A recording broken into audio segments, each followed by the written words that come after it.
నమస్కారం, గంటారావానికి స్వాగతం. ముందుగా ప్రధాన అంశాలు. నేటి నుంచి 3 రోజుల పాటు జోగి సోదరుల విచారణ.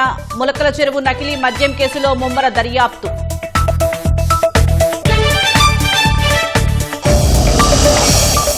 చిన్నారుల విక్రయం కేసులో నిందితుల విచారణ. సరోజిని, భారతిని ప్రశ్నించనున్న అధికారులు.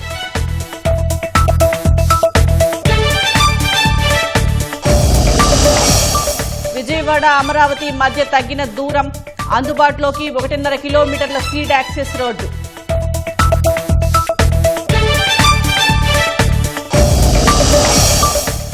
ప్రమాదవశాత్తు కాలువలో పడిపోయిన కోనసీమ కలెక్టర్. సంక్రాంతి పడవ పోటీల ట్రయల్ రన్లో ఘటన.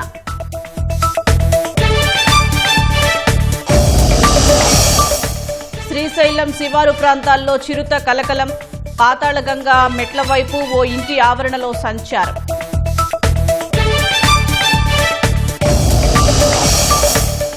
తిరుమలలో వైకుంఠ ద్వార దర్శనాల్లో సామాన్యులకు పెద్దపీట. ఆర్జిత సేవల సమయంలోనూ భక్తులకు అనుమతి.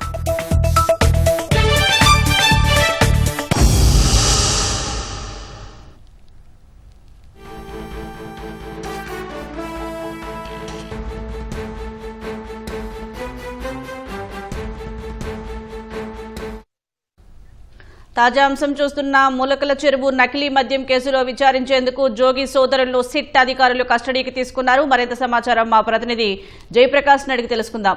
జయప్రకాష్, జోగి రమేష్, జోగి రాము సోదరుల సిట్ కస్టడీకి సంబంధించిన వివరాలేంటి?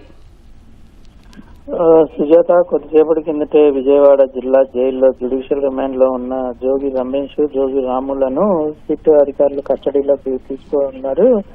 ములకల చెరువు కేసులో 3 రోజుల పాటు విచారించనున్నారు. ములకల చెరువుకు సంబంధించిన ఎక్సైజ్ అధికారులు కూడా ఇక్కడికి వచ్చినట్టు మనకి తెలుస్తుంది. వాళ్ళు అదే విధంగా దీనిపైన ప్రత్యేకంగా ఏర్పాటు చేసిన సిట్ అధికారులు కూడా విచారించనున్నట్లు తెలుస్తుంది. విజయవాడ గురునానక్ కాలనీలో ఉన్నటువంటి ఎక్సైజ్ కార్యాలయానికి వీళ్ళని కొద్దిసేపట్లో తీసుకువెళ్లనున్నారు. ప్రస్తుతం విజయవాడ జిల్లా జైలు నుంచి ప్రభుత్వ ఆసుపత్రికి వైద్య పరీక్షల కోసం తీసుకువెళ్లారు. వైద్య పరీక్షల అనంతరం ఎక్సైజ్ కార్యాలయానికి తీసుకువెళ్లి విచారించనున్నారు. మొత్తం ఇప్పటి వరకు చూసుకున్నట్లయితే నకిలీ మద్యం కేసులో ప్రత్యేకంగా విచారించేందుకు ప్రత్యేక సిట్టు ఏర్పాటు చేశారు. ఈ 2 కేసులు కలిపి ఆ సిట్టు విచారణ జరుగుతుంది. దీంతో పాటు వేరువేరుగా ఇటు ఎక్సైజ్ అధికారులు, ఇటు ఇబ్రహీంపట్నం, భవానీపురం ఎక్సైజ్ అధికారులు, అదే విధంగా అటు ములకల చెరువు సంబంధించిన ఎక్సైజ్ అధికారులు కూడా మరోవైపు విచారణ జరుపుతూ ఉన్నారు. ఇప్పటికే ఇబ్రహీంపట్నంలో ఉన్నటువంటి ఏఆర్ఆర్ బార్ కు సంబంధించినటువంటి కేసులో మొత్తం ఈ 2ని విచారించారు. దీంతో పాటు మిగిలిన నిందితులను కూడా పూర్తి స్థాయిలో విచారించిన పరిస్థితి ఉంది. కీలక విషయాలు రాబట్టారు. ఇటీవల ఛార్జ్ షీట్ దాఖలు చేసిన సమయంలో కూడా ఇటు జనార్దన్ రావుకి, అదే విధంగా ఇటు జోగి రమేష్, కీలకంగా వ్యవహరించిన జోగి రమేష్ సోదరులకి ఏ విధంగా వాళ్ళ మధ్య కమ్యూనికేషన్ జరిగింది, ఏ విధంగా ఆర్థిక లావాదేవీలు జరిగాయి, ఎప్పుడెప్పుడు వాళ్ళు కలుసుకున్నారు, ఎంతెంత నగదు ట్రాన్స్ఫర్ జరిగింది అనే విషయాలన్నింటినీ ఎక్సైజ్ అధికారులు, సిట్ అధికారులు అభియోగ పత్రంలో పేర్కొన్నారు. అదే విధంగా ఇటు ములకల చెరువు సంబంధించిన విషయంలో కూడా వీళ్ళు కీలకంగా వ్యవహరించినట్టు తెలుస్తుంది. ఇటు జనార్దన్ రావు, అదే విధంగా జగన్మోహన్ రావు, 2 సోదరులు వీళ్ళు ఇచ్చినటువంటి హామీ మేరకే ఈ నకిలీ మద్యాన్ని తయారు చేసేందుకు ఒప్పుకున్నారని హామీ, వీళ్ళు ఇచ్చిన హామీ, వీళ్ళు ఇచ్చినటువంటి ఆర్థిక వెసులుబాటు ఇచ్చినందుకే ఈ మద్యం తయారీని ప్రారంభించారనేటువంటిది తెలుస్తుంది. దీని ప్రకారంగా అసలు ములకల చెరువులో ఎంత నగదు ఇచ్చారు, అక్కడ ఎప్పుడు ప్రారంభించారు, అక్కడ ప్రారంభించడానికి గల ఉద్దేశం ఏంటి, ఎందుకు అక్కడ చేయాల్సి వచ్చింది, ఇటువంటి విషయాలన్నింటినీ ఈ రోజు విచారణలో అడిగే అవకాశం కనబడుతుంది. అదే విధంగా ఇక్కడ ఎవరు సాయం చేస్తామన్నారు, ఎవరినైనా ఒప్పించారా స్థానికంగా ఉన్నటువంటి నేతల్ని అనేటువంటి విషయాలు కూడా పూర్తిగా బయటకు రానున్నాయి. గతంలో వైసీపీలో ఉండి ప్రస్తుతం టీడీపీలో ఉన్నటువంటి నేత పైన ఆరోపణలు వచ్చిన సంగతి తెలిసిందే. దానికి సంబంధించి కేసులో కూడా ఉన్నట్టు మనకి తెలుస్తుంది. అయితే అసలు ఏ మేరకు అసలు ఇక్కడ హామీ ఇచ్చారు, అదేవిధంగా ఎంతెంత ప్రొడక్షన్ ఇక్కడ జరిగింది, ఎంతకాలం నుంచి మొలకల చెరువులో ఈ నకిలీ మద్యం తయారు చేయటం ఆరంభించారు, ఈ విషయాలన్నింటినీ ఈ రోజు తెలుసుకోనున్నారు. ఈ జనార్దన్ రావు ఇచ్చినటువంటి సమాచారం, జగన్మోహన్ రావు ఇచ్చినటువంటి సమాచారం ఆధారంగా వీళ్ళని విచారిస్తారు. వీళ్ళని విచారించిన తర్వాత ఈ ప్రశ్నలు వచ్చినటువంటి సమాధానాలు సరిపోల్చుకొని వీళ్ళ దగ్గర ఉన్న ఆధారాలు కూడా చూపించే పరిస్థితి ఉంటుంది. గతంలో కూడా ఇక్కడ ఇద్దరిని విచారించిన తర్వాత వీళ్ళ దర్యాప్తులో, అధికారులు దర్యాప్తులో తెలిసిన విషయాలన్నింటినీ సరిపోల్చుకొని కీలకమైనటువంటి ఆధారాలు రాబట్టారు. ఇక్కడ ఇబ్రహీంపట్నం కేసులో చూసుకుంటే అదే విధంగా మొలకల చెరువులోది కూడా పూర్తి స్థాయిలో దీనికి సంబంధించి విషయాలు రాబట్టేందుకు ఎక్సైజ్ అధికారులు ఒక ప్రణాళికాబద్ధంగా ప్రశ్నలు తయారు చేసినట్టు తెలుస్తుంది. 3 రోజుల పాటు ఇక్కడే విచారణ జరపనున్నారు. సుజాత, ధన్యవాదాలు జయప్రకాష్.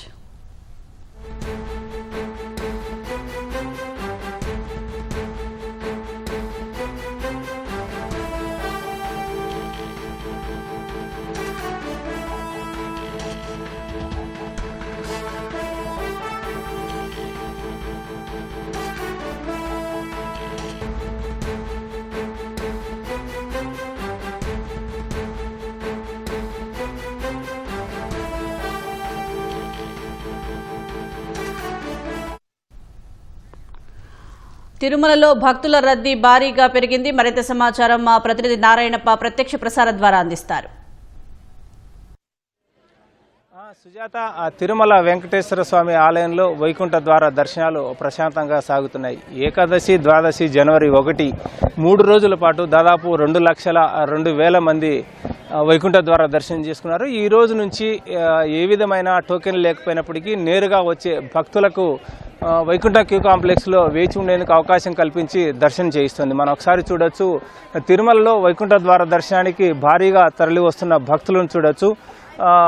నారాయణగిరి ఉద్యానవనాల్లో ఉన్న షెడ్ల నుంచి పాచికాలో గంగమ్మ గుడి వరకు దాదాపు 3 కిలోమీటర్ల మేర ప్రత్యేక క్యూ లైన్లు ఏర్పాటు చేసి భక్తులను ఆ ప్రాంతం నుంచి వైకుంఠ క్యూ కాంప్లెక్స్లోకి తీసుకెళ్తున్న దృశ్యాలను కూడా మనం ఒకసారి చూడవచ్చు. ఇప్పుడు మనం బాటగంగమ్మ ఆలయం సమీపంలో ఉన్నాం. ఇక్కడికి ముందు పాచికాలో గంగమ్మ గుడి వద్ద భక్తులను క్యూ లైన్లోకి అనుమతిస్తారు. అటు నుంచి ఆక్టోపస్ భవనం మీదుగా బాటకాల్వ గంగమ్మ గుడి, ఆ తర్వాత శిలాతోరణం నుంచి ఏటీసీ, ఆ తర్వాత నుంచి నారాయణగిరి ఉద్యానవనాల్లో ఉన్న షెడ్లలోకి ప్రవేశించేలా తిరుమల తిరుపతి దేవస్థానం ప్రత్యేక ఏర్పాట్లు చేసింది. తొలి 3 రోజుల పాటు ఏకాదశి, ద్వాదశి, జనవరి 1వ తారీఖు 3 రోజుల పాటు లక్కీ డిప్ ద్వారా టికెట్లు పొందిన భక్తులు దర్శనం చేసుకున్నారు. వారితో పాటు ప్రముఖులు, అత్యంత ప్రముఖులు, అదేవిధంగా విరాళాలు, డోనర్స్ సంబంధించిన భక్తులు కూడా దర్శనం చేసుకోవడంతో లక్కీ డిప్ ద్వారా టికెట్లు పొందిన భక్తులు 1,86,000 మంది ఉంటే మిగిలిన వారు డోనర్స్ కావచ్చు, లేకపోతే బ్రేక్ దర్శనం కావచ్చు, లేకపోతే ఇతర మార్గాల ద్వారా దర్శనం చేసుకున్న వారితో కలిపితే 2,02,000 మంది భక్తులు దర్శనం చేసుకున్నారు. కానీ ఈ రోజు నుంచి జనవరి 8వ తారీఖు వరకు మరో 7 రోజుల పాటు ప్రత్యేక ప్రవేశ దర్శనం, 300 రూపాయల ప్రత్యేక ప్రవేశ దర్శనానికి సంబంధించి రోజుకు 15,000 టోకెన్లు, అదేవిధంగా శ్రీవాణి ట్రస్టుకు 10,000 రూపాయలు విరాళాలు అందజేసే భక్తులకు 1000 టికెట్ల చొప్పున మొత్తం 16,000 టోకెన్లు మినహాయిస్తే మిగిలిన అంత సమయం అంతా శ్రీవారి దర్శనానికి, సర్వదర్శనానికే కేటాయిస్తూ తిరుమల తిరుపతి దేవస్థానం నిర్ణయం తీసుకుంది. ఈరోజు ప్రత్యేకంగా భక్తులకు అరుదైన అవకాశం దక్కిందని చెప్పొచ్చు. శుక్రవారం రోజు తిరుమల శ్రీవారికి అభిషేక సేవ జరుగుతుంది. ఈ అభిషేక సమయంలో కూడా సామాన్య భక్తులను దర్శనానికి అనుమతించారు. గతంలో ఎన్నడూ లేని రీతిలో, అంటే దాదాపు 2014-15 ఆ ప్రాంతంలో 10-12 సంవత్సరాల క్రితం ఈ తరహా నిర్ణయం తీసుకున్నారు. ఆ తర్వాత తిరిగి ఇప్పుడు అభిషేకం జరుగుతున్న సమయంలో కూడా సర్వదర్శనానికి అనుమతించాలని నిర్ణయం తీసుకున్న తిరుమల తిరుపతి దేవస్థానం ఆ సమయంలో కూడా సర్వదర్శనం భక్తులను ఆలయంలోకి అనుమతించారు.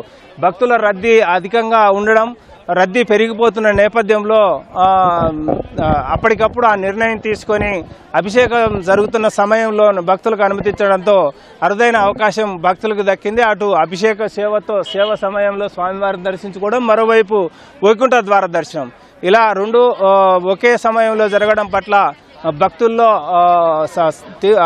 సంతృప్తి బాగా వ్యక్తమవుతోంది.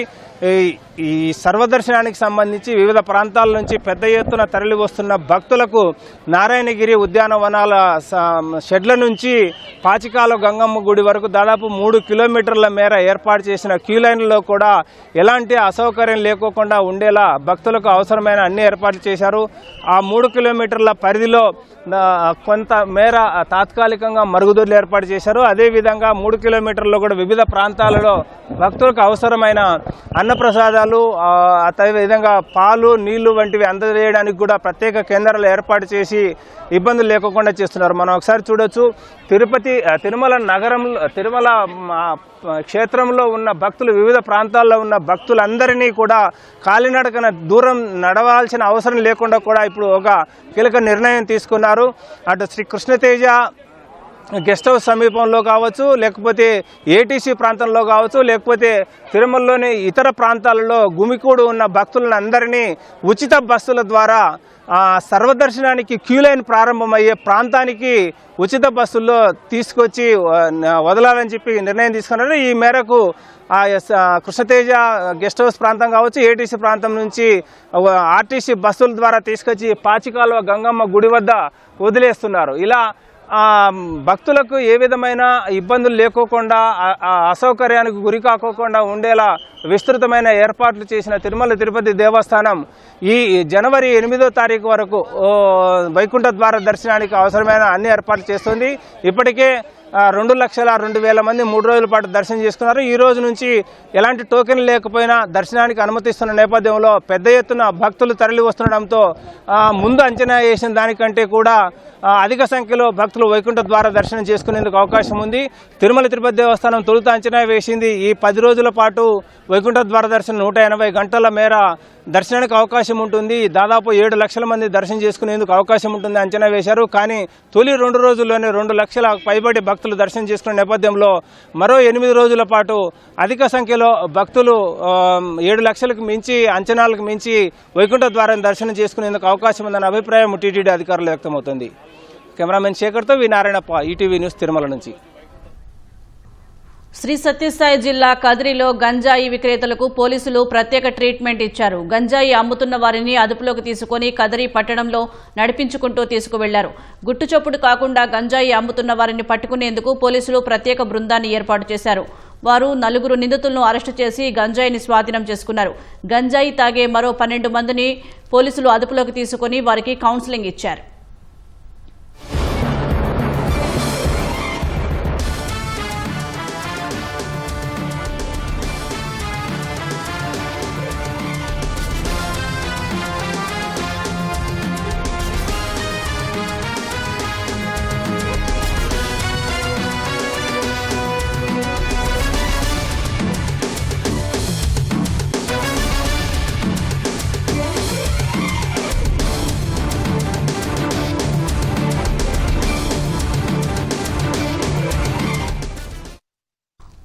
కోనసీమ జిల్లా కలెక్టర్ మహేష్ కుమార్ కు త్రుటిలో ప్రమాదం తప్పింది. ఆత్రేయపురంలో పడవ పోటీల ట్రయల్ రన్ ను కలెక్టర్ పరిశీలించారు. తర్వాత పడవలో ఎక్కి నడుపుతున్న సమయంలో అదుపు తప్పి నీటిలో పడిపోయారు.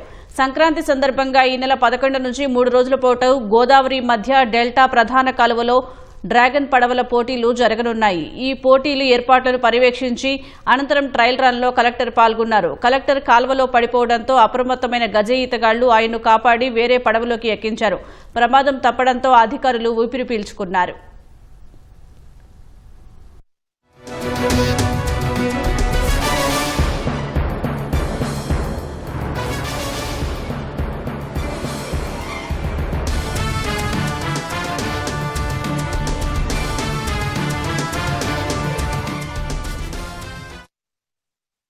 సంక్రాంతి అది స్టేట్ ఫెస్టివల్, అది మన గవర్నమెంట్ నుంచి డిక్లేర్ చేయడం జరిగింది. సో అపార్ట్ ఫ్రమ్ దిస్ లోకల్లో ఉన్న ఈ సభ్యులు ఎవరైతే ఉన్నారో కండక్ట్ చేస్తున్నారు. So 11th, 12th and 13th 3 days schedule చేస్తున్నారు. అందులో 11th will be swimming competitions ఉంటాయి. 12th and 13th will be dragon boats, మన కయాకింగ్ కావచ్చు, కెనోయింగ్ కావచ్చు. సో ఈ వాటర్ స్పోర్ట్ రిలేటెడ్ యాక్టివిటీస్ ఉంటాయి. అపార్ట్ ఫ్రమ్ దిస్ లోలా లాక్స్ దగ్గర కూడా కొన్ని యాక్టివిటీస్, జెట్ స్కీస్ అవి పెట్టడం జరుగుతుంది. ఇందులో food festival is also part of this. Apart from this కొన్ని రంగోలీ కాంపిటీషన్స్ అవన్నీ కూడా జరుగుతున్నాయి. సో ఈ 3 days will be proper celebration activities ఉంటాయండి ఈ ఏరియాస్లో. పొద్దున చలిలో వాటర్లో ఇట్స్ వెరీ ఎక్సైటింగ్. సో డెఫినెట్గా I would expect each one of you take part in these activities. డెఫినెట్గా ఫిజికల్ యాక్టివిటీ డెఫినెట్గా ఇంప్రూవ్ అవుతుంది. సో దీంతో at least I want some guys to inspire and get in to this activity.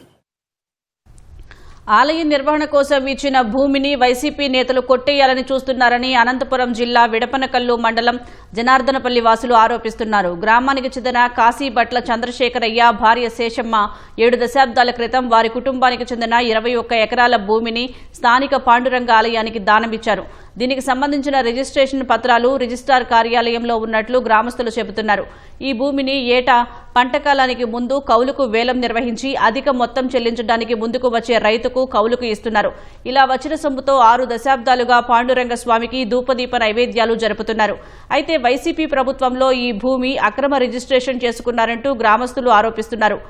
Gundu Rao అనే వ్యక్తి అక్రమ registration చేయించుకున్నారని ఆరోపిస్తున్నారు. పైగా పదే పదే ఆ భూమి మాదేనంటూ గొడవలకు దిగుతున్నారని చెబుతున్నారు. ఈ ఏడాది ఆలయ పెద్దల నుంచి కౌలుకు తీసుకున్న 3 రైతులు 21 ఎకరాల్లో సంయుక్తంగా కంది పంట సాగు చేశారని, పంట చేతికి వచ్చి కోతలు జరిగే సమయానికి 2 రోజుల క్రితం భూమి రిజిస్ట్రేషన్ చేసుకున్న వ్యక్తులు తెల్లవారుజామున కందికోత యంత్రాలతో పైరులోకి దిగారని తెలిపారు. అధికారులు జోక్యం చేసుకుని భూమిని పరిరక్షించాలని కోరుతున్నారు. వేలుమడుగు రెవెన్యూ పొలం జనార్దపల్లి గ్రామంలో సర్వే నంబర్ 141లో దాదాపు 21 ఎకరాలకు సంబంధించింది ల్యాండ్ డిస్ప్యూట్ జరుగుతుంది. ఇది ముఖ్యంగా ఆ భూమికి సంబంధించిన యజమానులు ఇప్పటికీ ఆ రంగస్వామి దేవాలయంలో వాళ్ళు ఎవరైతే ఆ భూమిని ధూపదీప నైవేద్యం కోసం అని చెప్పి మరి ఆ గుడి డెవలప్మెంట్ కోసం ఇచ్చారో వాళ్ళ ఫోటోలు ఉన్నాయి. వాళ్ళు వారసులు ఏదన్నా అమ్మింటే దానికి అర్థం ఉంది. కానీ మరి ఈ విషయమై మరి విశ్వేశ్వరరెడ్డి గారికి ఏమి ఇన్ఫర్మేషన్ ఉందో ఏం కథో, ఆయన ఒక కురువ గోవిందు లత్వరం గ్రామానికి చెందిన వ్యక్తి, వాళ్ళ వైఎస్ఆర్ పార్టీ నాయకుడు. ఆయన భూమిని కొన్నాడు, కష్టపడి కొన్నాడు అని చెప్తున్నాడు. నిజమైన వారసులతో కొనుక్కోకుండా దొంగ గుండూరావులని సృష్టించుకొని గుండూరావు వారసుల్ని వాళ్ళు ఎందుకు చెప్తున్నాను ఈ మాట అంటే 1861లో ఈ గ్రామంలోనే అదే సర్వే నెంబర్లో ఒక డాక్యుమెంట్ ఉంది. గుండూరావు నాయన కాశీబొట్ల రామకృష్ణ అనే అతను 1861లో ఒక రిజిస్ట్రేషన్ ఈ డాక్యుమెంట్ ద్వారా చేశాడు ఈ ఊరు గ్రామానికి సంబంధించినది. మరి 1861లో వాళ్ళ నాయన అతని వయసు అప్పటికి 45-50 సంవత్సరాలు. ఎవరు? గుండూరావు నాయనకి. మరి గుండూరావు వయసు ఆ రోజుకి ఒక సంవత్సరం పుట్టినాడనుకున్నా 1861 నుంచి 2014లో ఆయన డెత్ సర్టిఫికేట్ పెట్టినట్టు పుట్టించినాడు. ఎవరు? ఈ గోవింద్. అది యాక్చువల్ గా నివృత్తి చంద్రశేఖరయ్య భార్య శేషమ్మ, వాళ్ళ రిలేషన్స్ లో నివృత్తి పాండురంగ, నివృత్తి సుదర్శన్, నివృత్తి దక్షిణామూర్తి. వీళ్ళు ముగ్గురు పేట 2018 వరకు రికార్డులో ఉంది. తర్వాత డాక్యుమెంట్స్ తీసుకొని రిజిస్ట్రేషన్ చేయించుకొని ఇది మేము కొన్నాము పట్టా భూమి అది ఇది అంటారు. ఇప్పుడు మా గ్రామస్తులే ఇచ్చినారు. అది ఊరందరూ కలుసుకొని దేవస్థానానికేను. వాళ్ళు నివృత్తి చంద్రశేఖరయ్య భార్య నివృత్తి శేషమ్మ ఆయమ్మ పేరు. వాళ్ళది ఇంకా పొలం కూడా ఉంది. బూదిగవులో ఊరుంది పొలం 4 ఎకరాలు. ఇంకా ఏడాడో ఉందని అన్నింటి. అది రిజిస్టర్ కూడా మన ధూపదీప నైవేద్యాలకు ఉపయోగించుకోవాలా. సూర్యచంద్రరాజులు ఉన్నంత వరకు ఏ అనార్థానికి గురి కాకూడదు అని చెప్పి వాళ్ళు ఒకటి రిజిస్ట్రేషన్ కూడా రిజిస్టర్ ఆఫీస్లో ఉంది. మా ఊర్లో పెద్దలకు అది 50 సంవత్సరాల నుంచి అది ఇనాం భూమి, మనం కొనకూడదు అని ప్రతి ఇంటికి తెలుస్తుంది. ప్రతి ఇండ్లు కూడా ఆ ఊర్లో ప్రతి డబ్బులు ఉన్న కూడా భూములు మా గ్రామంలో కూడా జన్గా మంది ఉన్నారు భూములు కొనేవాళ్ళు. అక్కడ నువ్వు 30 కిలోమీటర్ల నుంచి వచ్చి ఇటు కొనే పని లేదు. ఆ భూమి ఎవరు కొనకూడదు అని ప్రతి మనిషికి తెలుసు. కాబట్టి ఆ గ్రామం ఆ ఫీల్డ్ ఎవరు తీసుకోలేదు. నంద్యాల సమీపంలోని చాబోలు మెట్ట వద్ద ట్రావెల్స్ బస్సు బోల్తా పడింది. రహదారిపై సూచిక బోర్డులను ఢీకొనడంతో ప్రమాదం జరిగింది. ఈ దుర్ఘటన సమయంలో బస్సులో 6 ప్రయాణికులు ఉన్నారు. వీరిలో 3కి తీవ్ర గాయాలు కాగా మరో 3కి స్వల్ప గాయాలయ్యాయి. క్షతగాత్రులను నంద్యాల ప్రభుత్వ ఆసుపత్రికి తరలించి ప్రథమ చికిత్స అందించారు. మెరుగైన చికిత్స కోసం కొందరిని కర్నూలుకు తరలించారు. జాతీయ రహదారిపై బస్సు బోల్తా పడడంతో కాసేపు వాహన రాకపోకలు నిలిచిపోయాయి. పోలీసులు ప్రమాద స్థలానికి చేరుకుని బోల్తా పడిన బస్సును పక్కకు తొలగించారు. శ్రీ సత్యసాయి జిల్లా మడకశిర మండలంలో అగ్రంపల్లి గ్రామం వద్ద తెల్లవారుజామున జాతీయ రహదారిపై జరిగిన ఘోర రోడ్డు ప్రమాదంలో 2 డ్రైవర్లు అక్కడికక్కడే మృతి చెందారు. పూణే నుంచి పెనుకొండ వైపు వెళ్తున్న ఐసర్ వాహనం ఎదురుగా హిందూపురం నుంచి వస్తున్న గూడ్స్ వాహనాన్ని అగ్రంపల్లి వద్ద ఢీకొట్టింది. ఈ ప్రమాదంలో 2 వాహనాలు పూర్తిగా దెబ్బతిన్నాయి. సమాచారం అందుకున్న మడకశిర పోలీసులు వెంటనే ఘటనా స్థలానికి చేరుకుని మృతదేహాలను ఆసుపత్రికి తరలించారు. మృతులు రఘురాం, మహమ్మద్ రఫీగా గుర్తించారు. ప్రమాదంపై కేసు నమోదు చేసిన పోలీసులు దర్యాప్తు చేపట్టారు. అతివేగమే ప్రమాదానికి కారణమై ఉండవచ్చని పోలీసులు అనుమానిస్తున్నారు. రాష్ట్రంలోని పలు ప్రాంతాల్లో భారీగా పొగమంచు కమ్ముకుంది. బాపట్ల జిల్లాలో చీరాల, పరచూరు నియోజకవర్గాలను మంచు దుప్పటి కప్పేసింది. వాహనదారులు లైట్లు వేసుకుని ప్రయాణాలు సాగిస్తున్నారు. రైళ్లు కూడా నిదానంగా నడుస్తున్నాయి. ఒంగోలు, కత్తిపూడి జాతీయ రహదారిపై మంచు దట్టంగా అలుముకుంది. వాహనాలు నెమ్మదిగా వెళ్తున్నాయి. ప్రకాశం జిల్లా అద్దంకిలో పొగమంచుతో వాహనదారులు లైట్ల వెలుగులో రాకపోకలు సాగిస్తున్నారు. శ్రీకాకుళం జిల్లా వ్యాప్తంగా ఉదయం నుంచి దట్టమైన మంచు కమ్మేసింది. దృశ్యమానత లేక ఓ బ్రిడ్జిపై లారీని నిలిపేశారు. దీంతో ఇతర వాహనదారులు ఇబ్బంది పడుతున్నారు. ఉదయం 9 గంటల వరకు మంచు తీవ్రత తగ్గకపోవటం వల్ల జనజీవనం స్తంభించింది.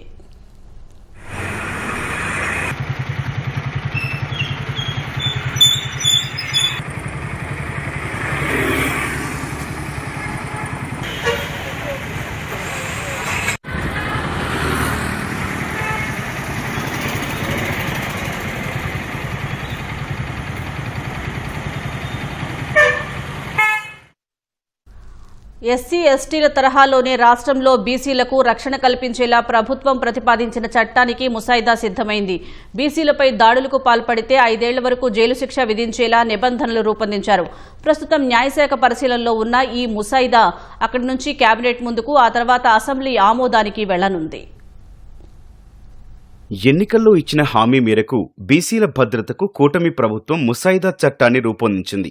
బీసీలపై సామాజిక బహిష్కరణ, దూషణలు, దాడులు, వేధింపులు, ఇతర అఘాయిత్యాలకు పాల్పడితే 6 నెలల నుంచి 5 ఏళ్ల వరకు జైలు శిక్ష, జరిమానా విధించేలా ప్రతిపాదించింది. రెండోసారి అదే తరహా నేరం చేసి మళ్లీ దోషిగా తేలితే కనీసం 7 ఏళ్ల నుంచి 2 ఏళ్ల జైలు శిక్ష విధించవచ్చని, నిందితులకు ముందస్తు బెయిల్ పొందే అవకాశం ఉండదని ముసాయిదాలో చేర్చారు. బీసీలపై అట్రాసిటీ కేసుల విచారణకు జిల్లాకో ప్రత్యేక కోర్టు ఏర్పాటు చేయాలని, అవసరమైతే సెషన్స్ కోర్టును ప్రత్యేక న్యాయస్థానంగా నియమించాలని ప్రతిపాదించారు. ఛార్జిషీట్ దాఖలైన 2 నెలల్లోనే కేసు పరిష్కరించే లక్ష్యంగా ముసాయిదా రూపొందించారు. ప్రత్యేక కోర్టులో న్యాయం జరగలేదని భావిస్తే తీర్పు వెలువడిన 90 రోజుల్లో హైకోర్టును ఆశ్రయించవచ్చు. దీనికి గరిష్టంగా 180 రోజుల వరకు అవకాశం ఇచ్చారు. బహిరంగంగా లేదా ఇతరుల సమక్షంలో బీసీలను కులం పేరుతో ఉద్దేశపూర్వకంగా అవమానించడం, భయపెట్టడం, తక్కువ చేయడం, సామాజిక బహిష్కరణకు గురి చేయడం, ఆర్థిక వ్యవహారాలు, వ్యాపారాలు నిరాకరించడం, ప్రజా వనరులు, విద్య, ఆరోగ్యం, గృహ వసతి కల్పనకు, ప్రభుత్వ ఉద్యోగాలకు కులం ఆధారంగా నిరాకరించడం వంటివి బీసీ అట్రాసిటీ పరిధిలో చేర్చాలని ప్రతిపాదించారు. బావులు, రహదారులు, ఘాట్లు, శ్మశానాలు, ఆలయాలు వంటి ప్రజా ప్రదేశాల్లో బీసీల ప్రవేశాన్ని అడ్డుకోవడాన్ని అట్రాసిటీ పరిధిలో చేర్చారు. మహిళలపై లైంగిక వేధింపులు, దాడులు, హాని చేయాలనే ఉద్దేశంతో తప్పుడు కేసులు, మత సాంస్కృతిక కార్యక్రమాల్లో పాల్గొనకపోవడాన్ని బీసీ అట్రాసిటీగా పరిగణించాలని నిర్ణయించారు. బీసీ వ్యక్తులపై అభిప్రాయాలు వచ్చినప్పుడు ఆ వ్యక్తికి మరణదండన లేదా జీవిత ఖైదు శిక్ష పడేలా ఉద్దేశపూర్వకంగా తప్పుడు సాక్ష్యం సృష్టించిన వారికి జీవిత ఖైదు, జరిమానా విధించాలని ప్రతిపాదించారు. బీసీ అట్రాసిటీ కేసుల విచారణ ప్రక్రియలో ఉద్దేశపూర్వకంగా నిర్లక్ష్యం చేసే ఏ ప్రభుత్వ ఉద్యోగికైనా కనీసం 6 నెలల నుంచి గరిష్టంగా 7 ఏళ్ల పాటు జైలు శిక్ష, జరిమానా విధించేలా ముసాయిదా చట్టంలో పొందుపరిచారు. బీసీ అట్రాసిటీ కేసుల దర్యాప్తు, విచారణ సమయంలో సాక్షులకు భద్రతతో పాటు ప్రయాణ, పోషణ ఖర్చులను ప్రభుత్వం అందించాలని బీసీ అట్రాసిటీ ముసాయిదా చట్టంలో ప్రతిపాదించారు. సీడ్ యాక్సెస్ రహదారిపై గుంటూరు ఛానల్ వద్ద నిర్మిస్తున్న స్టీల్ బ్రిడ్జ్ నిర్మాణ పనులను మంత్రి నారాయణ పరిశీలించారు. ఈ నెలాఖరులోగా స్టీల్ బ్రిడ్జ్ పనులు పూర్తి చేయాలని కాంట్రాక్టు సంస్థను మంత్రి ఆదేశించారు. ఈ నిర్మాణం పూర్తయితే విజయవాడ నుంచి అమరావతి వచ్చేవాళ్లు కరకట్ట రహదారిని వినియోగించే అవసరం ఉండదని మంత్రి అన్నారు. అమరావతిలో నూతనంగా మరో 1.5 కిలోమీటర్ల సీడ్ యాక్సెస్ రోడ్డు ప్రజలకు అందుబాటులోకి వచ్చింది. ఈ రహదారిపై మంత్రి నారాయణ ప్రయాణించారు. రోడ్డు అందుబాటులోకి రావడం పట్ల మంత్రి హర్షం వ్యక్తం చేశారు. శ్రీశైలం పాతాళగంగా మెట్లబావి సమీపంలో చిరుతపులి సంచారం కలకలం రేపింది.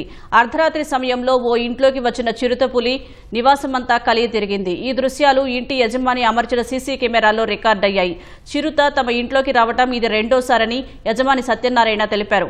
పాతాళగంగా నదీ తీర ప్రాంతం కావడంతో చిరుతలు తరచుగా నివాసాల్లోకి వస్తున్నాయని అన్నారు. కర్ణాటకలోని బళ్ళారిలో తీవ్ర ఉద్రిక్త పరిస్థితులు నెలకొన్నాయి. వాల్మీకి విగ్రహ ఏర్పాటుకు సంబంధించిన బ్యానర్ల విషయమై బళ్ళారి నగర ఎమ్మెల్యే భరత్ రెడ్డి, గంగావతి ఎమ్మెల్యే గాలి జనార్దన్ రెడ్డి మద్దతుదారుల మధ్య ఘర్షణ జరిగింది. పరిస్థితిని అదుపు చేసేందుకు పోలీసులు గాల్లోకి జరిపిన కాల్పుల్లో ఓ యువకుడు మృతి చెందగా పలువురు గాయపడ్డారు. బళ్ళారి నగరంలోని సున్నిత ప్రాంతాల్లో అదనపు బలగాలను మోహరించారు. గురువారం రాత్రి బ్యానర్ ఏర్పాటు విషయమై బళ్ళారి నగర ఎమ్మెల్యే నారా భరత్ రెడ్డి, ఎమ్మెల్యే గాలి జనార్దన్ రెడ్డి మద్దతుదారుల మధ్య ఘర్షణ జరిగింది. ఈ సందర్భంగా గన్మెన్ జరిపిన కాల్పుల్లో రాజశేఖర్ అనే యువకుడు మృతి చెందాడు. ఇరు వర్గాలు రాళ్లు, బీరు సీసాలతో దాడులు చేసుకోవడంతో పలువురికి గాయాలయ్యాయి. ఘర్షణకు దిగిన ఇరు వర్గాలను పోలీసులు చెదరగొట్టారు. జనార్దన్ రెడ్డి కాల్చిన బుల్లెట్ వల్లే తన అనుచరుడు మృతి చెందాడని ఎమ్మెల్యే నారా భరత్ రెడ్డి ఆరోపించారు. కాంగ్రెస్ ఎమ్మెల్యేనే తన హత్యకు కుట్ర పన్నారంటూ గాలి జనార్దన్ రెడ్డి ప్రత్యారోపణ చేశారు. ఉద్రిక్తతల నేపథ్యంలో విజయనగర, చిత్రదుర్గ, కొప్పల్ నుంచి పోలీసు బలగాలను బళ్ళారికి తరలించారు. ఎమ్మెల్యేలు గాలి జనార్దన్ రెడ్డి, భరత్ రెడ్డి ఇళ్లతో పాటు సున్నితమైన ప్రాంతాల్లో అదనపు బలగాలను మోహరించారు.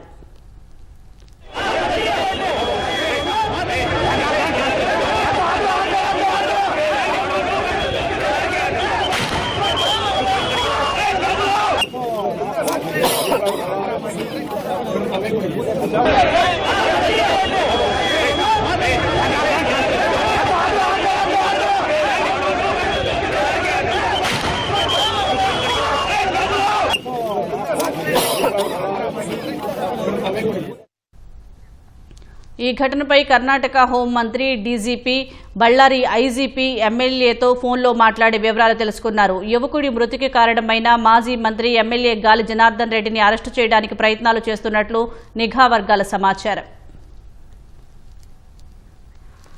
దేశ రాజధాని ఢిల్లీని పొగమంచు కమ్మేసింది. వెలుతురు తగ్గడంతో విమాన సర్వీసులకు అంతరాయం ఏర్పడింది. పలు ఎయిర్లైన్స్ సంస్థలు సర్వీసులను రద్దు చేశాయి. మరికొన్ని ఆలస్యంగా నడుస్తున్నాయి. పొగమంచు నేపథ్యంలో వాతావరణ శాఖ ఆరెంజ్ అలర్ట్ జారీ చేసింది. తెల్లవారుజామున ఢిల్లీలో గాలి నాణ్యత సూచి 369గా నమోదైనట్లు కాలుష్య నియంత్రణ మండలి తెలిపింది.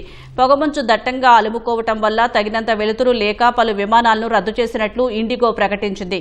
సదరు ప్రయాణికులు ఆన్లైన్లో మళ్లీ బుకింగ్ చేసుకోవాలని లేదా డబ్బు వాపస్ పొందవచ్చని తెలిపింది. ఎయిర్ ఇండియాకు కూడా ఇలాంటి ప్రకటన చేసింది. ఢిల్లీతో పాటు ఉత్తర భారతంలోని కొన్ని ప్రాంతాల్లో దట్టమైన పొగమంచు వల్ల తగినంత వెలుతురు లేక పలు విమానాలు రద్దయ్యాయని, మరికొన్ని ఆలస్యంగా నడుస్తున్నాయని తెలిపింది. బంగ్లాదేశ్ పరిస్థితులపై ఆ దేశ మాజీ ప్రధాని షేక్ హసీనా ఆందోళన వ్యక్తం చేశారు.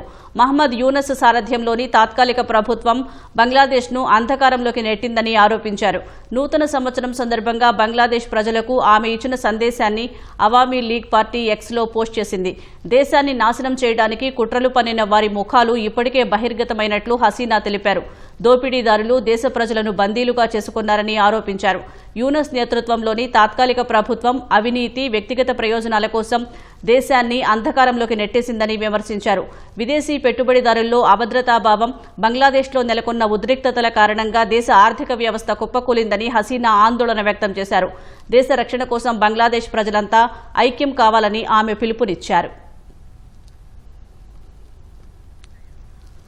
America veteran badminton star Venus Williams 5 ఏళ్ల తర్వాత ఆస్ట్రేలియా ఓపెన్లో పునరాగమనం చేయనుంది. ఈ నెల 18 నుంచి ప్రారంభం కానున్న ఈ టోర్నీలో వైల్డ్ కార్డ్ ఎంట్రీ లభించింది. 7 సార్లు గ్రాండ్ స్లామ్ సింగిల్స్ ఛాంపియన్ అయిన వీనస్ కొన్ని రోజుల క్రితమే వివాహ బంధంలోకి అడుగుపెట్టింది. డెన్మార్క్కు చెందిన మోడల్, యాక్టర్ ఆండ్రియా ప్రెటీని పెళ్లి చేసుకుంది. మెయిన్ డ్రాలో తలపడనున్న పెద్ద వయస్కురాలుగా వీనస్ నిలవనుంది. ఇప్పుడు ఆమె వయసు 46 ఏళ్లు. అంతకుముందు ఈ రికార్డు జపాన్కు చెందిన కిమికో డేట్ పేరిట ఉంది. ఆస్ట్రేలియా ఓపెన్లో పునరాగమనం చేయడం సంతోషంగా ఉందని వీనస్ విలియమ్స్ పేర్కొంది. 1998లో ఈ టోర్నమెంట్లో అరంగేట్రం చేసిన వీనస్ 2 సార్లు సింగిల్స్ ఫైనల్స్కు చేరింది. 2003, 2017లో తన చెల్లెలు సెరీనా విలియమ్స్ చేతిలో ఓడి రన్నరప్గా నిలిచింది. స్విట్జర్లాండ్ బార్లో జరిగిన అగ్ని ప్రమాద ఘటనలో మృతుల సంఖ్య 47కు పెరిగింది. ప్రమాదానికి ఫ్లాష్ ఓవరే కారణమై ఉండవచ్చని పోలీసులు భావిస్తున్నారు. గురువారం అర్ధరాత్రి ప్రముఖ పర్యాటక కేంద్రం క్రాన్ మౌంటానాలోని లీకాన్ స్టెల్లేషన్ బార్లో కొత్త ఏడాది వేడుకల సమయంలో అగ్ని ప్రమాదం జరిగింది. వేగంగా మంటలు విస్తరించడంతో ప్రమాద తీవ్రత పెరిగినట్లు తెలుస్తోంది. ప్రమాదం జరగడానికి గల కారణాలపై దర్యాప్తు కొనసాగుతున్నట్లు పోలీసులు తెలిపారు. ప్రత్యక్ష సాక్షుల వాంగ్మూలాలు నమోదు చేయడంతో పాటు ఘటనా స్థలంలో ఉన్న టెలిఫోన్లను స్వాధీనం చేసుకుని వాటిని విశ్లేషిస్తున్నట్లు చెప్పారు. తెలుగు భాషకు పూర్వ వైభవం తెచ్చేందుకు తెలుగు ప్రముఖులను స్మరించుకునేందుకు 3వ ప్రపంచ తెలుగు మహాసభలు వేదిక అవుతాయని ఆంధ్ర సారస్వత పరిషత్ అధ్యక్షుడు గజల్ శ్రీనివాస్ అన్నారు. 3 రోజుల పాటు జరిగే మహాసభల ద్వారా సాహితీ ప్రక్రియలకు పెద్దపీట వేస్తామని, భాషా పండితులను గౌరవించుకుంటామని వివరించారు. పరిపాలనా భాషగా తెలుగును అమలు చేసేందుకు పలు తీర్మానాలను సభల్లో ప్రవేశపెడతామంటున్న గజల్ శ్రీనివాస్తో మా ప్రతినిధి చంద్రశేఖర్ ముఖాముఖి. తెలుగువారి అనురాగ సంగమం పేరిట 3వ ప్రపంచ తెలుగు మహాసభలు గుంటూరు కేంద్రంగా జరగనున్నాయి. దీనికి సంబంధించి అధ్యక్షులుగా ఆంధ్ర సారస్వత పరిషత్ అధ్యక్షులు గజల్ శ్రీనివాస్ గారు ఉన్నారు. కార్యక్రమ లక్ష్యాలు కావచ్చు, లేకపోతే నిర్వహణకు సంబంధించి ఆయనతో మాట్లాడతాం. సార్ నమస్కారం. ఎట్లా ఈ మహాసభల ద్వారా ఎలాంటి సందేశాన్ని ప్రపంచవ్యాప్తంగా ఉన్నటువంటి తెలుగువారికి ఇవ్వాలనేది ప్రధాన లక్ష్యం? ప్రాంతాలు వేరైనా, యాసలు వేరైనా, ఎన్నున్నా కూడా తెలుగువారు ఎక్కడ కలిసినా కూడా వారి మధ్య ప్రేమ, అభిమానాలు, బంధాలు, అనుబంధాలు ఈ భాష మాత్రమే కలపగలదన్నది నా ఉద్దేశ్యం. ఈ భాషని మరొక ఎత్తుకు తీసుకెళ్లడం కోసము, ప్రాచీన హోదాని ఇంకా పదిలపరుచుకోవడం కోసము నేను చేసేటువంటి ప్రయత్నం. ప్రపంచాన్ని ఒక్క తాటిపై తీసుకొచ్చి ప్రపంచ తెలుగు మహాసభలు చేయడం అనేది చాలా అనివార్యంగా అనిపించింది. అనేక గొప్ప పిలుపులు ఇవ్వడం జరిగింది. ఈ తెలుగు మహాసభల పిలుపు అది అమరావతి పరివాహక ప్రాంతంలోనే చేస్తామని, సత్యసాయి స్పిరిచువల్ సిటీ ప్రాంగణంలో ఈ 3వ ప్రపంచ తెలుగు మహాసభల యొక్క సన్నాహాలు చేయడము, రేపు జనవరి 3, 4, 5 తారీఖుల్లో 3 రోజులు ప్రపంచం గర్వించేటట్టుగా, ఆంధ్రప్రదేశ్ గర్వపడేటట్టుగా ఈ 3వ ప్రపంచ తెలుగు మహాసభలు నిర్వహిస్తున్నాం. ప్రపంచవ్యాప్తంగా ఉన్నటువంటి తెలుగు సంఘాలందరినీ కూడా ఒక తాటిపైకి తీసుకొచ్చి తెలుగు భాష అభివృద్ధికి, తెలుగు భాషను భవిష్యత్ తరాలకు అందించేందుకు ఈ సభలు ఎలా ఉపయోగపడతాయి? చాలా మంది వేదికలెక్కి తెలుగు చచ్చిపోతోంది, తెలుగు మృత భాష, తెలుగు మృత భాష అని చెప్తున్నారు. అయ్యా, తెలుగు అమృత భాష అని మేము చెప్తున్నాం. ఇవాళ ఎం వెంకయ్యనాయుడు గారు కానీ, జస్టిస్ రమణ గారు కానీ అందరూ కూడా వేదికల మీద చెప్తున్నారు, అయ్యా తెలుగు భాష మనది, భాష కాపాడుకోవాలని. అమ్మా నాన్నలు, ఇది బడి భాష కాదు, అమ్మ ఒడి భాష అన్న విషయం మీరు మర్చిపోవద్దు. తల్లిదండ్రులు స్ఫుటంగా కోరుకోపోతే ఈ భాష ముందుకు వెళ్ళదు. ఆంగ్ల భాష బ్రతకడానికి, ఆంధ్ర భాష జీవించడానికి. చాలా మంది తెలుగు ప్రముఖుల పేర్లను ఈ సభా వేదికలకు కావచ్చు, ప్రాంగణాలకు కావచ్చు పెడుతున్నారు. ఎంతవరకు ఉపయోగపడుతుంది? పొట్టి శ్రీరాములు గారు మహానుభావుడు ప్రాణత్యాగం చేశాడ్రా. 51 రోజులు 58 రోజులు దీక్ష చేసి చనిపోయాడ్రా. ఎంతో దారుణంగా చనిపోయినాడు మహానుభావుడు. అలాగే గుర్రం జాషువా ఎక్కడ చిన్న కుటుంబం నుంచి అద్భుతమైనటువంటి కవిత్వం రాశాడ్రా. ఘంటసాల అంటే ఎవరు? రాజరాజ నరేంద్ర అంటే ఎవరు? డొక్కా సీతమ్మ అంటే ఎవరు? అటువంటి మహనీయులని అలా మనం ప్రతి చోట చూపిస్తూ ఉంటే దాని QR కోడ్ దాకా మనం ఇలా స్కాన్ చేసుకుంటే వాళ్ళ జీవన విశేషాలు ఫోన్లో కనిపిస్తుంటే, ఓహో నేను ఈ జాతి నుంచి వచ్చానా అన్నటువంటి స్ఫూర్తి ఈ తరం పిల్లలకి చేరుతుందన్నది మా కోరిక. గేయాలు కావచ్చు, పాటలు కావచ్చు, వాటి ద్వారా ఈ సభల్లో ఎలాంటి చోటు ఉండబోతుంది? వాటికి చలనచిత్ర సాహిత్యంలో అనేక గొప్ప గొప్ప పాటలు వచ్చాయి. వేటూరు గారు కానీ, ఆరుద్ర గారు కానీ, పెంగళ గారు కానీ ఎంతోమంది మహానుభావులు రాసినటువంటి పాటల్ని ఒక్కసారి స్మరించుకోవాలని డాక్టర్ ఘంటసాల, ఎస్పి బాలు వేదిక ఏర్పాటు చేసి అక్కడ అమ్మ పండు అనేటువంటి ఒక మంచి సింగర్ని అక్కడ ఒక ఇన్ఛార్జిగా అక్కడ పెట్టడం జరిగింది. వారితో పాటుగా సుమారుగా నాకు తెలిసి ఒక 175 మంది గాయకులు మన తెలుగు భాషలో ఉన్నటువంటి పాటలు ఎప్పుడు సువర్ణ సుందరి, మాయా బజార్ దగ్గర నుంచి నేటి వరకు మంచి మంచి పాటల్ని ఆ వేదిక మీద మనకి నీరాజనంగా అందివ్వబోతున్నారు. ఆ మహోన్నతమైనటువంటి సాహిత్యాన్ని మనం అందరికీ కూడా అందించేటువంటి ప్రయత్నం చేస్తున్నాం. తెలుగు భాషని మారిషస్ ప్రభుత్వం ఎంతో ప్రోత్సహిస్తుంది కాబట్టి, దాన్ని అక్కడ అధికార భాష చేసింది కాబట్టి మారిషస్ అధ్యక్షుడు ఇక్కడ ఉండాలని కోరుకున్నాను. ఎంతో కష్టపడి ఎన్నో అన్ని అధిగమించి వారిని ఇక్కడికి తీసుకురావడం జరిగింది. రాబోయే రోజుల్లో మారిషస్లో తెలుగు భాష వైభవానికి ఆంధ్ర సారస్వత పరిషత్ కట్టుబడి ఉంది. 4వ ప్రపంచ తెలుగు మహాసభలు మారిషస్లో నిర్వహించే ప్రయత్నం చేస్తాం. ఈ కొత్త టెక్నాలజీని ఎలాగ మన తెలుగు భాషా వికాసానికి ఉపయోగించాలన్న అంశంపైన కూడా మన దగ్గర రేపు సదస్సులో మనం చర్చలు చేస్తున్నాము.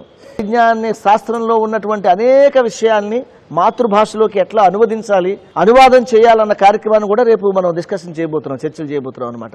అనేక మంది గొప్ప మేధావుల్ని తీసుకొచ్చి పురాతన శాసనాలు, తాళపత్ర గ్రంథాలు వీటిలన్నిటి మీద కూడా చర్చలు జరుగుతున్నాయి. మీరు ప్రతి వాళ్ళు కూడా విధిగా పాల్గొనాలి ఈ చర్చల్లో.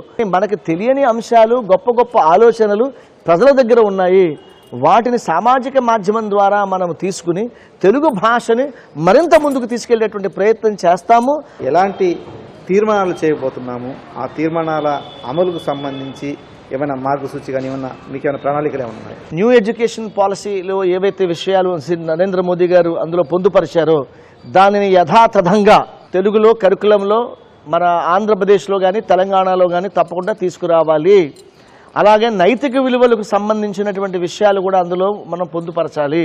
5వ తరగతి వరకు మాతృభాష మాధ్యమంలోనే జరగాలి విద్యా బోధన. ఇది నేను చంద్రబాబు నాయుడు గారికి నేను శిరస్సు వంచి కోరుకుంటున్నాను. డిగ్రీ వరకు తెలుగు భాష సబ్జెక్టు తప్పకుండా ఉండాలి. English medium schools, CBSE schools అక్కడ కూడా విధిగా రెండవ లాంగ్వేజో మూడో లాంగ్వేజ్ కిందో తెలుగు భాషని విధిగా వాళ్ళు తీసుకోవాలి అన్న నిర్ణయాన్ని కనుక తీసుకోవాలి. ఆంగ్లంలోనే కాదు తెలుగులో కూడా మన వ్యాపార ప్రకటనలు ఉండాలన్న ఉద్దేశాన్ని ప్రతి ఒక్కరు కూడా పాటించాలి. ఇలా కొన్ని తీర్మానాలు చేసి ఇతర తెలుగు సంఘాల వారు కూడా 3 రోజులు మాతో ఉంటారు కాబట్టి వారి యొక్క తీర్మానాలు కూడా తీసుకుని ఒక సంపూర్ణమైనటువంటి తీర్మానాన్ని మేము రూపొందించి ముఖ్యమంత్రి నారా చంద్రబాబు నాయుడు గారికి అధికార భాష సంఘ అధ్యక్షుడు శ్రీ తిరువిక్రమరావు గారి యొక్క మాధ్యమం ద్వారా వారికి అందజేసే ప్రయత్నం చేస్తాము. కెమెరామెన్ అలీతో పూర్ణచంద్రశేఖర్, ఈటీవీ న్యూస్, అమరావతి. మొన్నటి దాకా అదొక చెరువు, చుట్టూ ఆక్రమణలు, అసాంఘిక కార్యకలాపాలు. కానీ ఇప్పుడు అది మినీ ట్యాంక్ బండ్లా మారిపోతుంది. చెరువు కట్టలను పటిష్టం చేసి రహదారి వేస్తున్నారు. ఇదంతా కళ నిజమా అంటూ వాకర్స్ ఆశ్చర్యపోతున్నారు. మొత్తానికి కావలి మందాటి చెరువు కొత్త రూపు సంతరించుకుంటుందంటూ మురిసిపోతున్నారు. నెల్లూరు జిల్లాలో రెండో అతిపెద్ద పట్టణం కావలి. వేగంగా అభివృద్ధి చెందుతున్న పురపాలికల్లో ఇది ఒకటి. దాదాపు 1,50,000 జనాభా ఉండే కావలికి తాగునీటి సమస్య రాకుండా ఉండేందుకు 5 ప్రధాన చెరువులున్నాయి. వైసీపీ హయాంలో ఈ తటాకాల్ని చాలా వరకు ఆక్రమించి చిన్న చిన్న షెడ్లు, భవనాలు నిర్మించారు. వీటి పరిరక్షణను లక్ష్యంగా పెట్టుకున్నారు ప్రస్తుత ఎమ్మెల్యే కావ్య కృష్ణారెడ్డి. ఇందుకోసం ప్రత్యేక ప్రణాళికలు వేశారు. 300 ఎకరాల్లో విస్తరించిన మందాటి చెరువు నుంచే ప్రక్షాళన ప్రారంభించారు. చుట్టూ ఉన్న ఆక్రమణలు తొలగించారు. మందాటి చెరువుకు మంచి రోజులొచ్చాయని స్థానికులు ముచ్చటించుకుంటున్నారు. మందాటి చెరువు మీద జరుగుతున్నటువంటి అభివృద్ధి పనుల గురించి నాకు చాలా సంతోషంగా ఉంది. ఈ చెరువుని కొన్ని ఆక్రమణలు కూడా జరుగుతూ ఉన్నాయి. ఈ విధంగా చేసినందువల్ల ఆక్రమణ జరగకుండా ఉండే అవకాశం కూడా ఎక్కువగా ఉంది. ప్రభుత్వ నిధులతోటి కంప్లీట్గా సీసీ రోడ్ వేసి రాత్రిపూట కూడా లైటింగ్ వేసి ఇక్కడ ఎటువంటి అసాంఘిక కార్యక్రమాలు లేకుండా చేస్తూ దీన్ని సుందరమైనటువంటి వందంగా తయారు చేసేటువంటి విధానంగా తయారు చేసినట్టుగా తెలుస్తుంది. ఇది వరకు కూడా మేము వాకింగ్కి వచ్చేవాళ్ళం, కాకపోతే చుట్టూతా చెట్లు అటు ఇటు పాములు అవి ఇవి ఉండేది. ఇప్పుడు నీట్ గా చేశారు, బాగుంది. ఇంకా కొంచెం చెట్లు అవి వేసి కూర్చోడానికి బల్లలు అవి వేస్తే ఇంకా బాగుంటుంది. తాగుబోతులందరూ వచ్చి తాగి బాటిల్స్ అంతా ఇష్టం వచ్చినట్టు పడేస్తున్నారు. ఒక సెక్యూరిటీని కూడా పెడితే ఇంకా బాగుంటుంది. మొత్తానికి ఎమ్మెల్యే గారు బాగా చొరవ తీసుకుని బాగా చేస్తున్నారు, బాగుంది. చాలా మంది వాకింగ్ పెరిగారు కూడా. మందాటి చెరువు కట్టను 800 మీటర్ల మేర అభివృద్ధి చేస్తున్నారు. వాకింగ్ ట్రాక్ సిద్ధం చేస్తున్నారు. మట్టి పనులు కొంతమేర పూర్తి కూడా అయ్యాయి. చుట్టూ మొక్కలు కూడా పెట్టనున్నారు. అక్కడే పిల్లల కోసం ఓ పార్కు కూడా ఏర్పాటు చేయనున్నారు. ఈ పనులన్నీ చూసి వాకర్స్ మనసు మందాడ చెరువు వైపు మళ్లుతోంది. రోజు రోజుకు అక్కడ వాకింగ్ చేసే వారి సంఖ్య పెరుగుతోంది. మరిన్ని సౌకర్యాలు కల్పిస్తే ఇదో టూరిస్టు స్పాట్ లా మారుతుందని సంబరపడుతున్నారు కావలివాసులు. ఈ విధంగా చేయటం వల్ల చాలా సంతోషకరంగా ఉంది. ఎమ్మెల్యే గారి కూడా ధన్యవాదాలు తెలియపరుస్తున్నాము. గవర్నమెంట్ ల్యాండ్ ఎక్కడ దాకా ఉందో ఇరిగేషన్ డిపార్ట్మెంట్ సంబంధంగా అవన్నీ కూడా ఎంకరేజ్మెంట్ నుంచి తీసేస్తున్నారు. చెరువు కట్టను అభివృద్ధి చేస్తూ ఈ వాకింగ్ ట్రాక్ అభివృద్ధి చేస్తున్నందువల్ల ఈ ఆక్రమణలు అనేది జరిగేదానికి ఆస్కారం లేదు అనేది క్లారిటీగా చెప్పగలం. వాకింగ్ ట్రాక్ లాగా ఈ మందాటి చెరువు కట్టను చేయడం బాగుంది. ఆహ్లాదకరంగా ఉండేదానికి చెట్లు అట్లాంటివి ఏర్పాటు చేస్తే బాగుంటుంది. ఇక్కడ నడిచేదానికి బాగుంది. Play ground, water board, fishes అవి వేయాలి. ఉయ్యాల, స్పింగింగ్, ఫుడ్ ఐటమ్స్ పెడితే బాగుంటుంది. 6 నెలల్లో మందాటి చెరువును ముస్తాబు చేసి మిగతా చెరువులకు పునరుజ్జీవం పోసేలా ఎమ్మెల్యే, మున్సిపల్ అధికారులు ప్రయత్నిస్తున్నారు. కృష్ణా జిల్లా పెడన నియోజకవర్గంలోని కృత్తివెన్ను మండలంలో ఆక్వా సాగుకు సరిపడా నీరు లేక రైతులు ఇబ్బంది పడుతున్నారు. దీనికి పరిష్కారంగా ఏలూరు జిల్లా నుంచి వస్తున్న ఉప్పుటేరు కాలువపై మాట్లం వద్ద లిఫ్ట్ ఇరిగేషన్ ఏర్పాటుకు గత టీడీపీ ప్రభుత్వ హయాంలోనే ప్రతిపాదనలు రూపొందించిన వైసీపీ హయాంలో ఆటకెక్కించారు. కూటమి ప్రభుత్వం త్వరితగతిన లిఫ్ట్ ఇరిగేషన్ను పూర్తి చేయాలని రైతులు కోరుతున్నారు. ఏలూరు జిల్లాలోని కొల్లేరు, ఉప్పుటేరు కలిసే పెద్ద డ్రెయిన్ కృష్ణా జిల్లాలోని పెడన నియోజకవర్గంలో 2.5 కిలోమీటర్ల మేర ఉంటుంది. గతంలో ఉప్పుటేరు ద్వారా వచ్చే మాట్లం డ్రెయిన్ పెదలంక మేజర్ డ్రెయిన్లో కలిసేది. దీనివల్ల అక్కడి పొలాలు ముంపునకు గురవుతున్నాయనే రైతుల అభ్యంతరాలతో పెదలంక డ్రెయిన్లో కలిసే చోట కాలువను పూడ్చేశారు. ఫలితంగా మాట్లం డ్రెయిన్లో వచ్చే నీరు ఉప్పుటేరు ద్వారా తిరిగి సముద్రంలో కలిసిపోతోంది. ఉప్పుటేరులో వేసవి 2 నెలలు మినహా ఎప్పుడూ నీరుంటుంది. వాటిని వినియోగించుకుంటే పెడన నియోజకవర్గంలోని 2 మండలాల్లో సాగునీటికి ఇబ్బంది ఉండదు. ఇందుకోసమే 2016-17లో కృత్తివెన్ను మండలం మాట్లం గ్రామం వద్ద ఎత్తిపోతల పథకానికి శ్రీకారం చుట్టారు అప్పటి ఎమ్మెల్యే కాగిత వెంకట్రావు.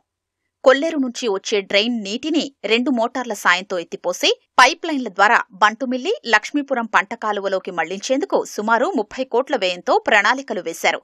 ఆ తరువాత అధికారంలోకి వచ్చిన వైసీపీ ప్రభుత్వం వాటిని పక్కన పెట్టేసింది. కృష్ణా జిల్లాలో కూడా మాది మండలం చివరి మండలం అవటం వల్ల మాకు దాల్వా ఒకటి లేకపోవడం, సాల్వా కూడా చాలా నీటికి ఇబ్బంది పడిపోతున్నామండి. 2014-19 మా ఎమ్మెల్యే గారు స్వర్గీయ కాగిత వెంకట్రావు గారు లిఫ్ట్ ఇరిగేషన్ అని చెప్పి ఒక ప్లాన్ చేశారండి. అప్పట్లో చివరి దాకా వచ్చిందండి.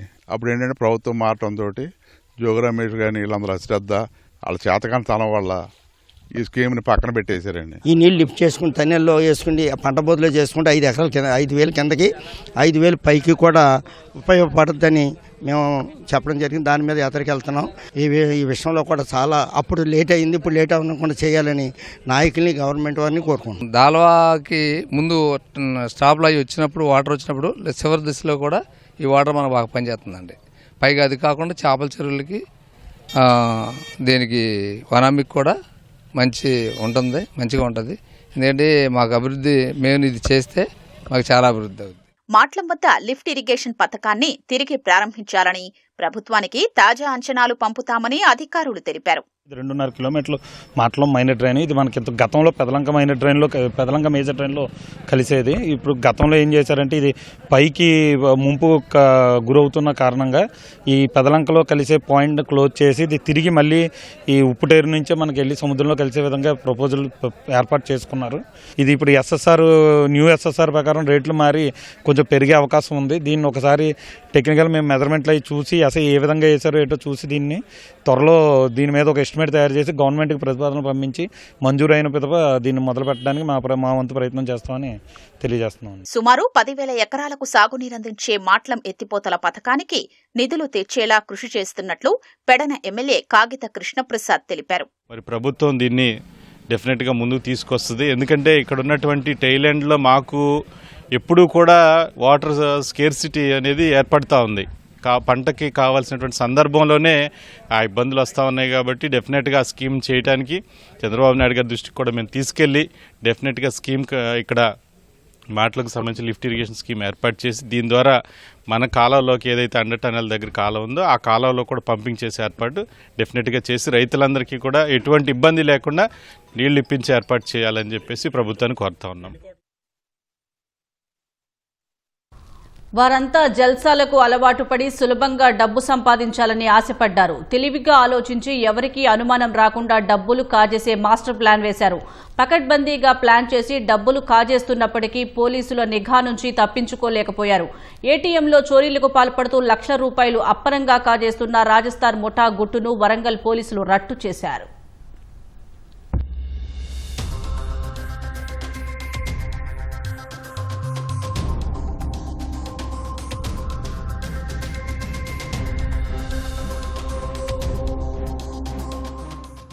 ఏటీఎంలు వచ్చినప్పటి నుంచి బ్యాంకులకు వెళ్లి గంటల తరబడి క్యూలైన్లలో నిలబడే బాధ తప్పింది. అయితే నగదు తీసుకోవటం సులభతరం చేసిన ఏటీఎంలను ఆసరాగా చేసుకుని కొంతమంది కేటుగాళ్లు అక్రమాలకు పాల్పడుతున్నారు. ఏటీఎంలు పగులగొట్టి డబ్బు చోరీ చేయడం ఇటీవల కాలంలో చూస్తూనే ఉన్నాం. కానీ రాజస్థాన్కు చెందిన ఈ ముఠా మాత్రం ఏటీఎంలు పగలగొట్టకుండా చాలా సులభంగా డబ్బులు కాజేస్తున్నారు.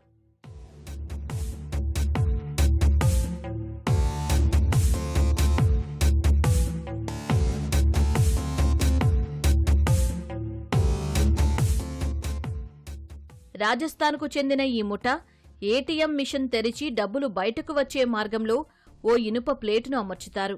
దీంతో ఖాతాదారుడు పిన్ ఎంటర్ చేసినప్పుడు డబ్బులు విత్డ్రా అయినట్టు చరవాణికి సందేశం వస్తుంది. కానీ డబ్బులు మాత్రం రావు. సాంకేతిక సమస్య అనుకుని ఖాతాదారుడు అక్కడి నుంచి వెళ్లిపోతాడు. అక్కడే మాటు వేసిన కేటుగాళ్లు ఏటీఎంలోకి వెళ్లి తమ దగ్గర ఉన్న నకిలీ తాళంతో ఏటీఎం తెరిచి డబ్బు కాజేస్తారు. డిఫరెంట్ కీస్, డూప్లికేట్ కీస్ తయారు చేసుకొని ఏటీఎంలో క్యాష్ డిస్పెన్సింగ్ దగ్గర కీతో ఓపెన్ చేసి ఒక ప్లేట్ ఇన్సర్ట్ చేస్తారు. వీళ్ళు ఒక ఐరన్ ప్లేట్ ఇన్సర్ట్ చేసి మళ్ళీ యాజ్ ఇట్ ఈస్గా క్లోజ్ చేసి ఏటీఎం సెంటర్స్ బయట వాళ్ళు ఉంటారనమాట. ఈ కస్టమర్స్ వచ్చి ఎప్పుడైతే ఏటీఎంలో పిన్ ఎంటర్ చేస్తారో విత్డ్రా చేసుకోవడానికి క్యాష్ రాదు వీళ్ళకి. డెబిట్ అయినట్టు వీళ్ళు వచ్చిన తర్వాత డెబిట్ మెసేజెస్ వస్తుంటాయి. క్యాష్ అయితే బయటికి రాదు. సో వీళ్ళు వచ్చి ఏదో మిస్టేక్ ఉంది, ఏదో ప్రాబ్లం ఉంది, టెక్నికల్ ఎర్రర్ అని చెప్పేసి అనుకుంటారు. ఈ కస్టమర్స్ బయటకు వెళ్ళిపోగానే వీళ్ళు లోపలికి వచ్చి ఇది ఓపెన్ చేసి ఈ ప్లేట్ ఏదైతే ఇన్సర్ట్ చేశారో అది తీసి క్యాష్, అక్కడ అవైలబుల్ క్యాష్ని వీళ్ళు తీసుకుంటుంటారనమాట. ఇది యాక్చువల్గా వీళ్ళు చేస్తున్నటువంటిది. నిందితులంతా రాజస్థాన్ అల్వార్ జిల్లాకు చెందినవారు. ఈ తరహా దొంగతనాలు మొదట అక్కడే మొదలుపెట్టారు. అక్కడి బ్యాంక్ అధికారులకు ఖాతాదారుల నుంచి ఫిర్యాదులు అందాయి. దాంతో వారు పాత ఏటీఎం మిషన్ స్థానంలో నూతన ఏటీఎంలను ఏర్పాటు చేశారు. దీంతో ఈ ముఠా చోరీలు చేసేందుకు అవకాశాలు సన్నగిల్లడంతో దక్షిణ రాష్ట్రాలకు మకాం మార్చారు. వీరు మొత్తం 40కి పైగా చోరీలకు పాల్పడ్డారు. ఆరిఫ్ ఖాన్ అని చెప్పేసి 23-year-old lorry driver, Sarfaraz Khan car mechanic, Asa Mahmood అని చెప్పేసి స్టూడెంట్, షకూన్ ఖాన్ అని చెప్పేసి ఫార్మర్, అట్లాగే అస్లాం ఖాన్ ఇతను కూడా ఫార్మర్, తర్వాత Shahrukh Khan car driver, Sameer Khan sweets తయారు చేస్తుంటాడు అనమాట. వీళ్ళందరూ కూడా ఈ అల్వార్ అనే జిల్లాకి చెందిన వాళ్ళు రాజస్థాన్లో. వీళ్ళు మొదటగా ఏంటంటే రాజస్థాన్లోనే పెర్టో అని ఒక కంపెనీకి సంబంధించి ఈ ఏటీఎంస్ ని టార్గెట్ చేసి రాజస్థాన్లో ఐడెంటిఫై అయ్యి అక్కడ బ్యాంకర్స్ అందరూ కూడా అలర్ట్ అయ్యి ఆ సిస్టమ్స్ అన్ని కూడా అక్కడ సర్వేలెన్స్ పెట్టడము, సెక్యూరిటీ ఇంక్రీజ్ చేయడం ఇలాంటివన్నీ చేశారు. దీంతో రాజస్థాన్లో ఇంకా దొంగతనాలు చేయలేమని భావించి తమిళనాడు, తెలంగాణ, ఆంధ్రప్రదేశ్ ఇట్లా డిఫరెంట్ స్టేట్స్లో ఈ ఏటీఎంస్ ఉన్నట్లు వీళ్ళు ఐడెంటిఫై చేయడం జరిగింది. సో ఆ ఏటీఎం సెంటర్స్లోకి వెళ్ళి దొంగతనాలు చేస్తే మనకి డబ్బులు వస్తాయని భావించి డిఫరెంట్ స్టేట్స్లో కూడా వీళ్ళు దొంగతనాలు చేశారు. ఈ ముఠా ఇదే తరహా చోరీలు వరంగల్లోనూ ప్రారంభించింది. నవంబర్ నుంచి ఇప్పటి వరకు 7 ఏటీఎం కేంద్రాల్లో చోరీలకు పాల్పడి మొత్తం 12,10,000 రూపాయల నగదు కాజేశారు. నగదు కోల్పోయిన ఖాతాదారులు సంబంధిత బ్యాంకులో ఫిర్యాదు చేశారు. బ్యాంక్ అధికారులు పోలీసులకు ఫిర్యాదు చేయడంతో అప్రమత్తమైన పోలీసులు నిందితులపై నిఘా పెట్టారు. మనకి 22nd రోజు ఎస్బీఐ బ్యాంక్ నుంచి కంప్లైంట్ వచ్చింది. ఇట్లా డిఫరెంట్ ఏరియాస్లో మనకి రహమత్ నగర్, విష్ణుపురి కాలనీ ఇట్లా డిఫరెంట్ ప్లేసెస్లో ఉన్న ఏటీఎంస్లో దొంగతనాలు జరుగుతున్నాయి అని చెప్పేసి వచ్చిన కంప్లైంట్ మీద మనం కేసు బుక్ చేసి ఇన్వెస్టిగేషన్ అనేది స్టార్ట్ చేశాము. నిందితులు కాజీపేట చౌరస్తా ప్రాంతంలోని ఓ పెట్రో కంపెనీ ఏటీఎం కేంద్రంలో చోరీ చేసేందుకు వచ్చారు. ఏటీఎం డోర్ ఓపెన్ చేసి ఐరన్ ప్లేట్ బిగిస్తూ ఉండగా వరంగల్ పోలీసులు గుర్తించారు. నిందితులు పారిపోయేందుకు ప్రయత్నించగా పోలీసులు చాకచక్యంగా వ్యవహరించి పట్టుకున్నారు. నిందితుల నుంచి 5,10,000 రూపాయల నగదు, 2 కార్లు, 7 సెల్ఫోన్లు, నేరానికి వినియోగించే ఐరన్ ప్లేట్లు, డూప్లికేట్ తాళం చెవులు స్వాధీనం చేసుకున్నారు. వీళ్ళందరూ కూడా ఒక గ్యాంగ్ గా ఫామ్ అయ్యి ఈ దొంగతనాలకు పాల్పడుతున్నప్పుడు మన వాళ్ళు నిన్న ఈవినింగ్ నిఘా వేసి ఏటీఎం సెంటర్స్ దగ్గర రహమద్ నగర్ దగ్గర పట్టుకోవడం జరిగింది.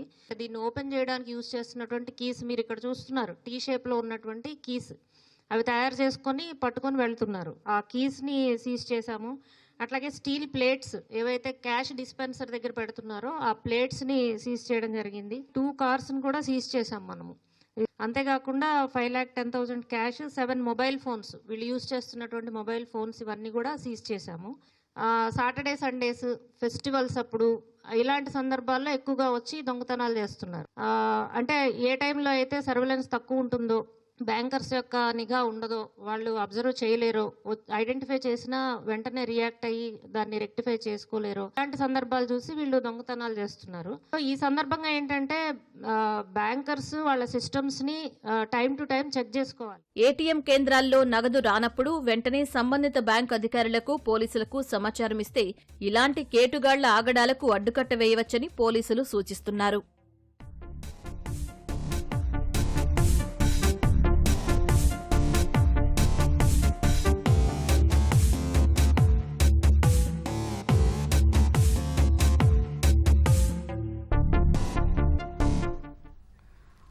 తెలంగాణలోని భద్రాద్రి కొత్తగూడెం జిల్లా అశ్వాపురం మండలం మొండికుంట అటవీ ప్రాంతంలో మణుగూరు నుంచి పాల్వంచుకు వెళ్తున్న ఓ కళాశాల బస్సు బోల్తా కొట్టింది.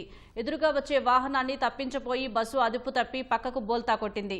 ప్రమాద సమయంలో బస్సులో 60 మందికి పైగా ఇంజనీరింగ్ విద్యార్థులు ఉన్నారు.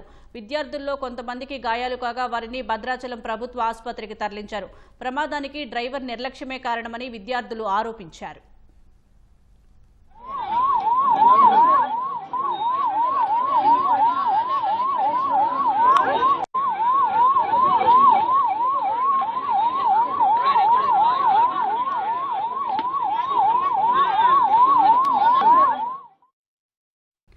బీహార్లోని సీతాకోకచిలుకల పార్క్ చూపరులను ఆకర్షిస్తోంది. గయా పార్కులో 92 జాతులకు చెందిన 50,000కు పైగా సీతాకోకచిలుకలు ప్రకృతి ప్రేమికులు, పర్యాటకులను విశేషంగా ఆకర్షిస్తున్నాయి. ఇవి దేశంలోని వివిధ ప్రాంతాలతో పాటు హిమాలయాలు, చైనా, యూరప్ నుంచి కూడా అక్కడికి వెళ్తాయి. అక్కడ బులు మోర్మాన్, కామన్ నవాబ్, బారోనెట్ వంటి అరుదైన జాతి సీతాకోకచిలుకలు కూడా ఉన్నాయి. వాటిలో చాలా సీతాకోకచిలుకలు 4,000 నుంచి 6,000 కిలోమీటర్లు ప్రయాణించగలవు. పేటెంట్ లేడీ సీతాకోకచిలుక చాలా దూరం ప్రయాణించగలదు. ఈ జాతికి చెందినవి ప్రధానంగా యూరోపియన్ దేశాల్లో కనిపిస్తాయి. 4 ఏళ్ల క్రితమే ఏర్పాటైన గయా బటర్ఫ్లై పార్క్ అతి తక్కువ కాలంలోనే ఆదరణ పొందింది.